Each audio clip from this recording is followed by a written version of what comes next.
बाद 4 क्वेश्चन पे आ जाए। क्वेश्चन नंबर 4 है जी, क्वेश्चन में पढ़ रही हूँ, what is the probability of obtaining 2 6s, 3 6s, at least 4 6s, at most 3 6s when a perfect cubical die is thrown 5 times। यानी कि एक डाई को 5 टाइम्स रोल किया जा रहा है, तो ये 5 हमारे पास n हो जाएगा और p क्या आएगा, क्योंकि हमें 6 के बारे में इंटरेस्टेड है ना, डाइस में लूडो के दाने में 6 जो फेस जिस पे 6 होते हैं डॉट्स, वो उसके बारे में हम इंटरेस्टेड हैं। तो वो लूडो के दाने में तो सिर्फ एक ही साइड ऐसी होती है जिसके ऊपर 6 डॉट्स होते हैं, तो 1/6 यानी कि प्रोबेबिलिटी क्या बनी, प्रोबेबिलिटी बनी 1/6। n इज इक्वल्स टू 5 और p है 1/6 बिकॉज क्यूबिक डाई में एक साइड की प्रोबेबिलिटी 1/6 ही होती है, क्योंकि हर टोटल 6 साइड्स हैं और एक साइड सिर्फ एक दफ़ा होती है 1/6। तो अब 2 6 कहा गया है, probability of x is equal to 2, ये फार्मूला लगाना है आपने, 5c2 1/6 की पावर 2। अब q क्या आएगा, ये अगर 1/6 है p तो q है 5/6, ये आपके सामने निकाला गया है, q है 5/6, उसको ऑपोजिट होता है, इधर 2 इधर 3, इसको सॉल्व किया 10 आ गया, इसको सॉल्व किया 5 की पावर 3, नीचे 6 है ना उसको एक दफ़ा लिख लें, 2 3 यानी कि 5 मिला के लिख लें, इसको सॉल्व किया तो आपके पास ये आंसर आ गया। नेक्स्ट आपके पास सेकंड पार्ट है इसका, x इज इक्वल्स टू 3, इसको भी आपने इसी फार्मूले में पुट करना है और आपका ये सॉल्व करके ये आंसर आ जाएगा ऐसे। उसके बाद आपने ये probability of x greater than equals to 4, at least 4 6s है इसमें, probability of x is equals to 4 greater than equals to है ना, तो इसमें 4 और 5 दो ऑप्शंस आ जाएंगे, दोनों को आपने इस तरह करके सॉल्व करना है। मैं इसको डिटेल में नहीं बता रही क्योंकि आपको समझ आ चुकी है, आप इसको सॉल्व करते जाएँ और इसको सॉल्व करके ये आंसर आ गया। एट मोस्ट 3 6s है, तो एट मोस्ट की वजह से हमारे पास आएगा लेस देन और इक्वल्स टू, ठीक है, और लेस देन इक्वल्स टू इसमें ज़्यादा ऑप्शन थी इसलिए इसका ऑपोजिट कर लिया 1 minus probability of x greater then 3। अब ग्रेटर देन 3 में 4 और 5 दो ही ऑप्शंस आती हैं, इन दोनों को सेपरेटली सॉल्व किया तो ये निकला, 1 माइनस किया तो ये आंसर आ गया। नेक्स्ट उसके बाद आपके पास जी क्वेश्चन नंबर 5 आ गया है। क्वेश्चन नंबर 5 देखें, यहाँ पे लिखा है a machine produces parts which are graded A और B according to finish and the proportion of A to B is well established at 2:1, यानी कि A की ये रेशियो है, B की ये रेशियो है। Calculate the probabilities of obtaining 0 1 2 3 4 5 parts of finish A in any sample of 5। अब ये हमारे पास n हो गया, p कैसे आएगा, चूँकि हम देखेंगे ए सैम्पल के बारे में इंटरेस्टेड है ना, ये हमारे पास n की 0 1 2 3 4 5 n तक है, a के बारे में इंटरेस्टेड है, तो a की ये रेशियो है तो b की ये रेशियो है, 2/3, यानी कि इन दोनों को मिला के हमने डिवाइड में लिखना होता है, 2 + 1 3, 2/3 A की प्रोबेबिलिटी होगी और B की प्रोबेबिलिटी होगी 1/3। ये आई होप आपको थोड़ा आइडिया इसका होगा भी है। यहाँ पे मैंने ये लिखा है कि given that A ratio B n 5 है, A रेशियो B 2:1 है, तो प्रोबेबिलिटी ऑफ A क्या होगी 2/3 और प्रोबेबिलिटी ऑफ B होगी 1/3। ये ऐसे ही होता है रेशियो से प्रोबेबिलिटी निकालने का तरीका। प्रोबेबिलिटी डिस्ट्रीब्यूशन आपने बनाना है, इसमें x आपके पास 0 1 2 3 4 5 तक आ जाएगा, ठीक है, और यहाँ पे वो फार्मूला लगा लें, NC(x) p⁻x q⁻n-x, 5c 0 2/3 power 0 1/3 q ये हो जाएगा के पावर 5। अब इसको सॉल्व किया तो ये आपके पास आंसर आता जाएगा, डिवाइड में 3 की पावर 5 वो आप एक बार लिख लें, वो सेम आता जाएगा। यहाँ पे 5c1 5 है, 5c2 10 है, 5c3 10 है, 5c4 5 है, 5c5 1 है, ये आपका सारा सॉल्व हो गया। उसके बाद नेक्स्ट क्वेश्चन नंबर 6 पे आ जाए। क्वेश्चन नंबर 6 है हमारे पास, if 20% of the boards produced by a machine are defective. Determine the probability that of 5 balls chosen at random. 2 balls are defective. अब देखें 20% डिफेक्टिव हैं, तो ये डिफेक्टिव के बारे में ही बाद में पूछा जा रहा है. ये बात आपने ख्याल रखनी है कि जो प्रोबेबिलिटी जो आप लेने जा रहे हैं वही बाद में पूछा जा रहा है, डिफेक्टिव ही पूछा जा रहा है. तो ये पी हुई, फिर पी आपको पता है पॉइंट्स में होती है, तो 20% को अगर हम परसेंटेज ख़त्म कर लें तो 0.2 आ जाएगा. 0.2 इसकी प्रोबेबिलिटी हो जाएगी और एन हमारे पास ये 5 है जी. N is equals to 5 probability of defective, यानी कि ये हमारे पास गिवन थी. N is equals to 5, p is equals to 0.20. N और पी 2 हो गए. Probability of 2 balls are defective. N C x p raise to पर एक्स क्यू रेज टू पर एन माइनस एक्स, फार्मूला लगाया. 5c2 ये p की value, ये q की वैल्यू, ये 0.2 है तो ये यकीनन q 0.8 होगी. इसको सॉल्व किया, ये आंसर आ गया. सेकेंड पार्ट है probability of at least 3 defective. At least में आपको बताया ग्रेटर देन इक्वल्स टू 3 आएगा. इसमें 3, 4, 5 आ जाएंगे तीनों. ये आपके सामने सॉल्व किया है, ये आंसर आ जाएगा जी. आपका ये हो गए 6 के 1 और 2 दोनों पार्ट्स, यानी कि 6 क्वेश्चन हो गया आपका सॉल्व. बिस्मिल्लाहिर्रहमानिर्रहीम जी. अभी हम स्टार्ट करने जा रहे हैं क्वेश्चन नंबर 7. क्वेश्चन नंबर 7 है team A has probability 2/3 of winning when ever it plays. ठीक है, टीम ए के विन करने के चांसेस हैं, ये प्रोबेबिलिटी 2/3, यानी कि इसमें हम पी को 2/3 ले लेंगे और हमारे पास एन है 4. If A plays 4 games find the probability that, यानी कि ये हमारे पास एन हो गया और ये हमारे पास पी हो गया. एन पी ये 2 ही हमें चाहिए पैरामीटर बाइनोमियल डिस्ट्रीब्यूशन को सॉल्व करने के. इफ़ आगे find the probability that A wins exactly 2 games. ठीक है, एग्जैक्टली 2 गेम्स या एटलीस्ट 1 गेम या more than half of the games है. एग्जैक्टली 2 गेम्स, एग्जैक्टली 2 गेम्स के लिए हमारे पास क्वेश्चन में ये आ जाएगा, ये P है, ये N है. Probability of exactly 2 games, probability of x is equal to 2. आप formula n C x p raise to पर एक्स क्यू रेज टू पर एन माइनस एक्स. उसके बाद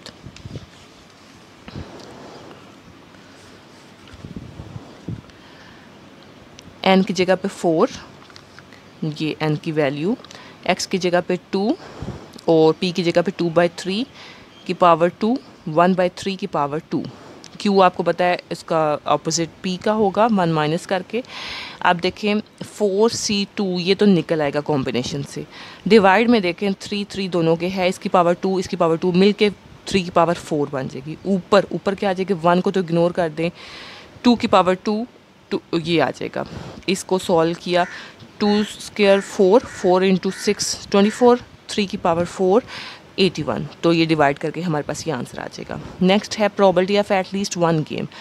एटलीस्ट में x greater than equals to 1 आ जाएगा. अब ग्रेटर देन इक्वल्स टू 1 में काफ़ी ऑप्शंस आ जाएंगे, यानी कि 1, 2, 3, 4. ठीक है, अगर मैं इसका ऑपोजिट कर लूँ 1 माइनस, इधर ग्रेटर देन इक्वल्स टू है तो मैं लेस कर लूँ, 1 minus probability of x less than 1, 1 minus probability of x is equals to, अब लेस देन 1 में कौन सी ऑप्शन आएगी, लेस देन 1 में 1 तो मौजूद नहीं होगा ना, लेस देन 1, तो इसमें सिर्फ 0 वाली ऑप्शन होगी. तो 0 वाली ऑप्शन को आपने अप्लाई करना है. 4c0 2/3 की पावर 0, 1/3 की पावर 4. अब 4c0 का आंसर 1 होगा, 2/3 की पावर 0 इसका आंसर 1 होगा.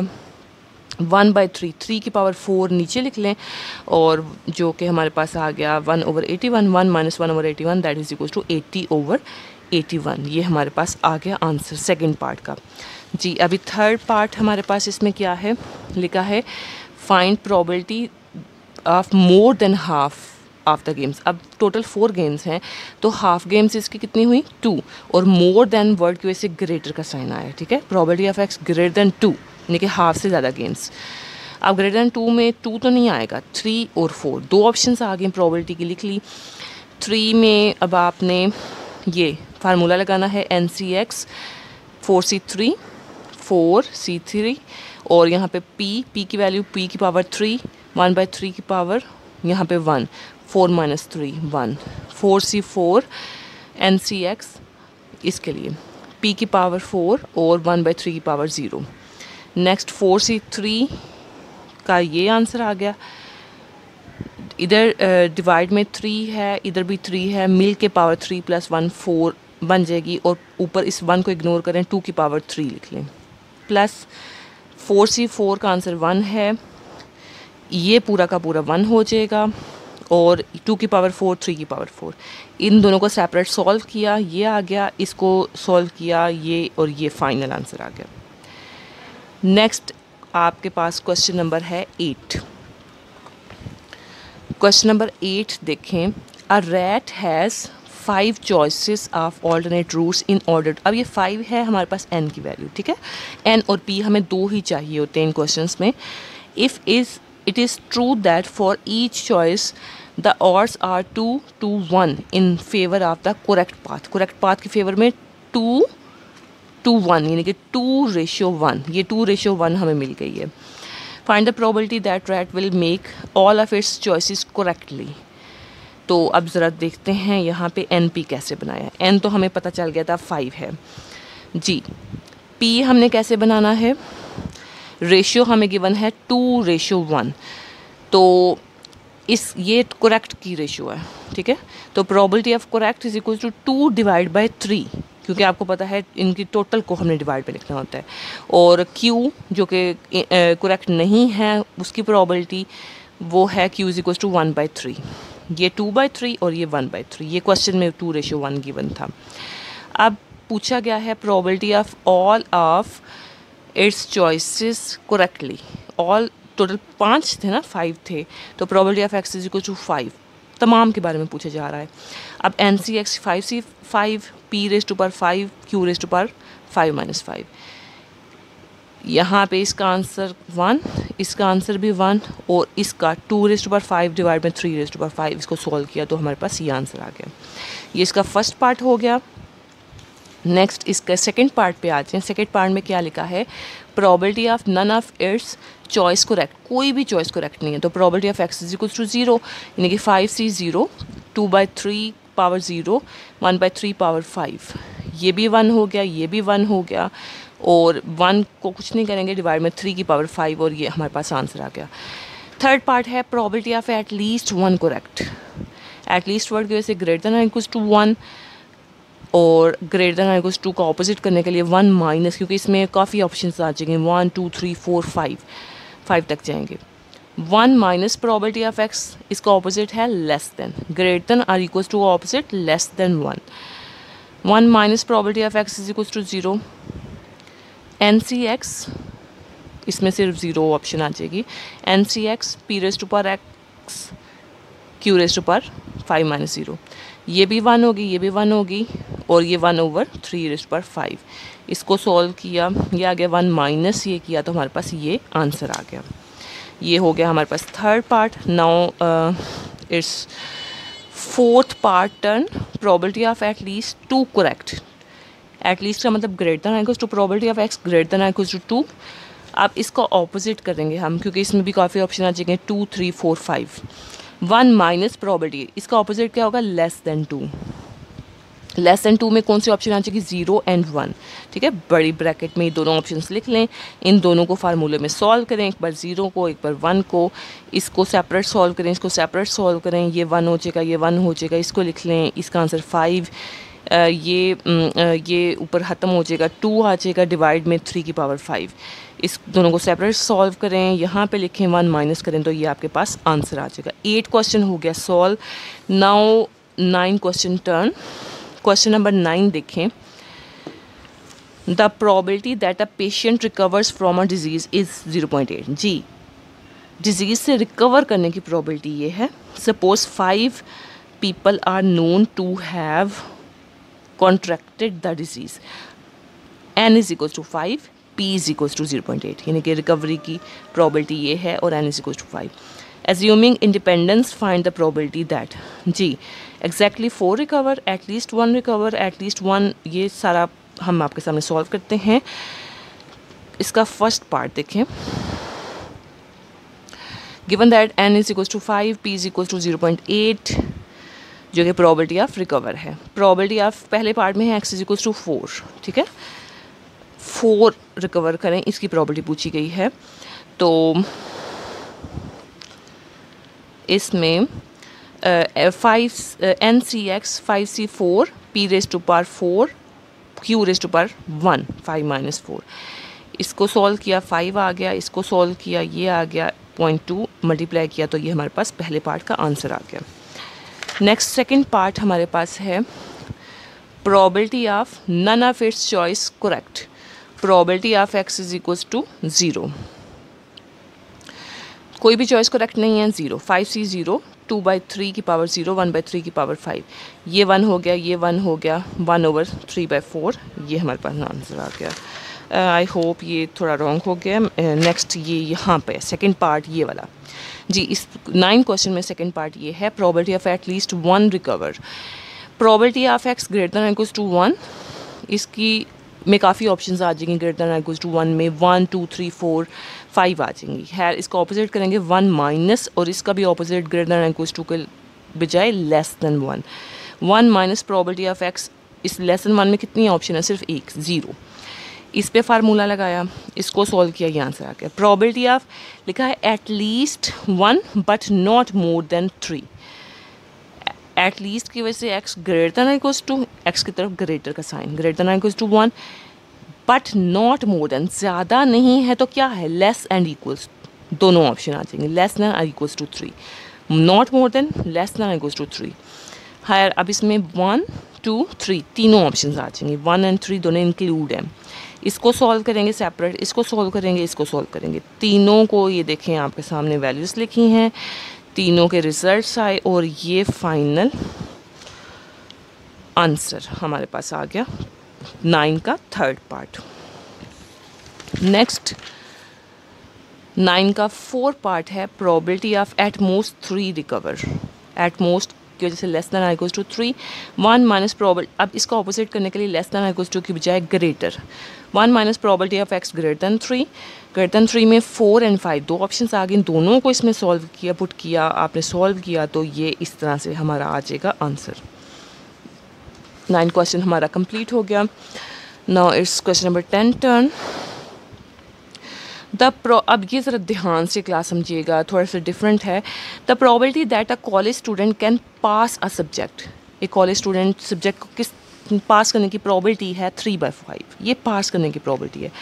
Find the chance that out of 5 students at least 3 will fail. अब देखें इधर हमें प्रोबेबिलिटी बताई है पास की, तो हमें जो प्रोबेबिलिटी बताई जाती है अमूमन हम उसको p कह लेते हैं, और n हमें गिवन होता है।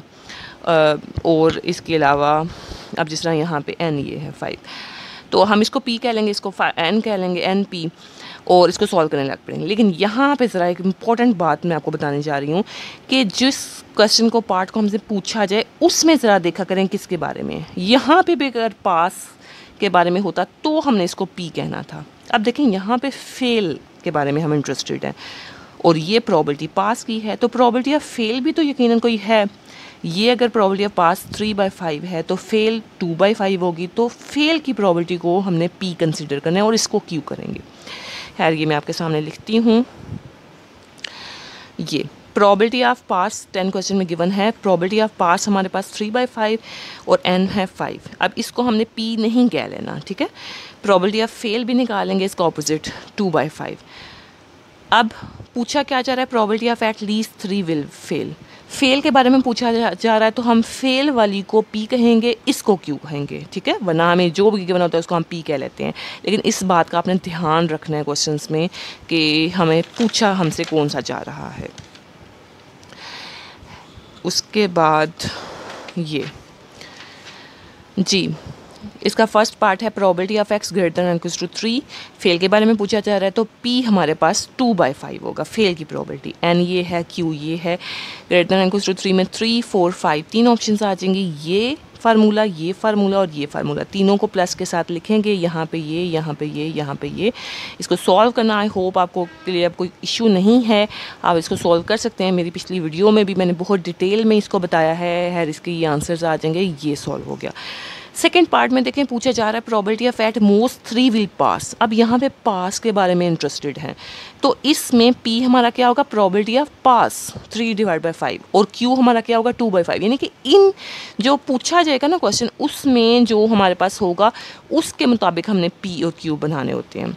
पिछले सारे क्वेश्चन में हम फ़ौरन से N और P लिख देते थे क्योंकि वो एग्जैक्टली वही पूछा जाता था, लेकिन इसमें डिफरेंट है, इसलिए मैंने आपको ये एक्सप्लेन किया है कि इस पर भी नज़र रखनी चाहिए। प्रोबेबिलिटी एट मोस्ट की वजह से लेस दैन इक्वल्स टू, याद रखिए एट लीस्ट का वर्ड आते ही ग्रेटर दैन इक्वल्स टू लगाना होता है, और एट मोस्ट के वर्ड की वजह से less than or equals to. अब लेस दैन इक्वल्स टू में इसका ऑपोजिट अगर करें तो 1 माइनस प्रोबेबिलिटी ऑफ, इसको डायरेक्ट भी सॉल्व कर सकते हैं, उसमें फिर 0 1 2 3 ऑप्शन आ जाएंगी। खैर इसको ऑपोजिट करेंगे तो 1 माइनस प्रोबेबिलिटी ऑफ एक्स, इसका opposite greater than 3। Greater than 3 में 4 और 5 दो आ जाएंगी, 4 और 5 में दो आ जाएंगी, यानी कि एक ये 4 की और एक ये 5 की, दोनों प्लस के साथ। एक बार ये लिख लेंगे, एक बार ये लिख लेंगे, दोनों को प्लस करेंगे तो ये 1 माइनस और ये आंसर आ जाएगा। ठीक हो गया। आई होप आपको समझ आ गई है कि इसको कैसे सॉल्व करना है, और ये क्वेश्चन नंबर 10 तक आपके हो गए हैं complete. Thank you so much. अल्लाह हाफिज़।